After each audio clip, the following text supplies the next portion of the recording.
Magandang araw mga Marikoy, kami nga po pala ay pupunta dyan sa yate. At sumakay nga pala tayo dyan sa golf cart. Kapag nasa likod ka pala nito at mabilis ang patakbo mo, mahuhulog ka pala dito. Kaya kailangan kapag sasakay ka dito, kumapit ka ng mabuti. Maaga nga pala kaming nagising dyan. Dahil nga 11, dapat nasa yate na kami. Lagi pa naman kaming tanghaling gumising. Ngayon nga lang kami nakagising ng umaga. Syempre may lakad tayo kaya dapat gumising tayo ng maaga. At bago nga pala kami makasakay dyan sa yate, sumakay muna kami ng speedboat.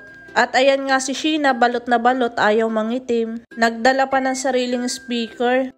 Akala mo naman yung yate walang speaker. At ayan nga, daig mo pa siyang manggagasang dyan sa hibasan. At nakasakay na nga kami dyan sa speedboat, nandyan kami sa unahan. Nakatayo nga lang pala kami dyan kasi sobrang init ng mga upuan. At hinatid nga lang pala kami ng speedboat dito sa yate. Kasi yung yate hindi siya nakakatabi. At ayan nga, nandyan na kami sa yate. At naglibot-libot nga lang pala kami dyan saglit. At syempre habang nasa biyahe kami, hindi mawawala yung mga picture-picture dyan. Binidyohan ko na nga din pala itong mga alon sa likod ng yate kasi ang ganda nilang tingnan. At pagkatapos nga namin maglibot-libot dyan, ay tumigil na kami kung saan pwede kaming maligo. Yung hindi tipong maalon. At bago nga kami maligo dyan ay kumain muna kami. Pagkatapos nga namin kumain dyan ay nag-jetski naman kami. At ayan nga si Sheena, nag-jetski na din siya. Pag nag-jetski ka nga, ang sarap niya sa feeling pero pagkatapos mo naman, ang sakit naman sa katawan. Tapos nung nag-jetski nga ako dyan, medyo maalon-alon na. Kaya yung jetski ay ugtol-ugtol.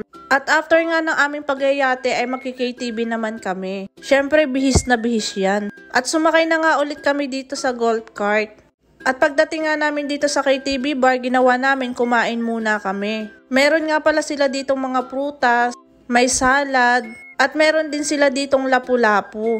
At syempre hindi mawawala ang tempura dito. At dapat nga healthy tayo, meron tayong gulay dito. Syempre hindi mawawala ang pansit na pangpahaba ng buhay. At kasalukuyan na nga kaming kukuha dyan ng pagkain. Ayan si tita, binidyohan ko na habang binibidyohan niya yung pagkain. At kumuha na nga pala ako ng pwede kong kainin dyan. Kinuha ko nga lang pala dyan yung kaning konti tapos yung pansit. Syempre hindi mawawala yung tempura. At pagkatapos nga namin kumain dyan, syempre magiinom tayo.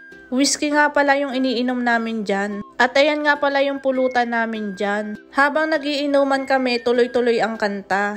At ayan nga si Tito dyan, kumakanta. Concert nga pala ni Tito dyan ngayon. Napakaganda at napakalawak nga pala ng KTV bar dito. Tapos yung screen ng TV nila napakalaki pa. Napaka-social, diba? At sinayawan nga pala kami dito. Grabe, ang gagaling nilang sumayaw. Bukod sa pagsasayaw nila mga Marikoy, ang galing din nilang kumanta. Pwede na nga silang sumali doon kay Wawawin eh. O kaya pwede silang sumali doon sa dancer ng Showtime. At pagkatapos nga nilang sumayaw dito ay si Sheena naman ang bumanat. Siya naman daw ang magko-concert dito.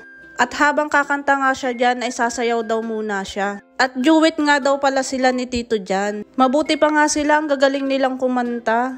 Tapos marunong din silang sumayaw. Paano naman ako? Palagi na lang ako nandito sa isang tabi. Pero okay lang yun, at least nakikita ko silang masaya, masaya na din ako. At ayan nga, nagsayaw-sayaw pa sila. At dahil nga masaya kami dito, hanggang dito na lang mga Marikoy. Thank you po sa panonood.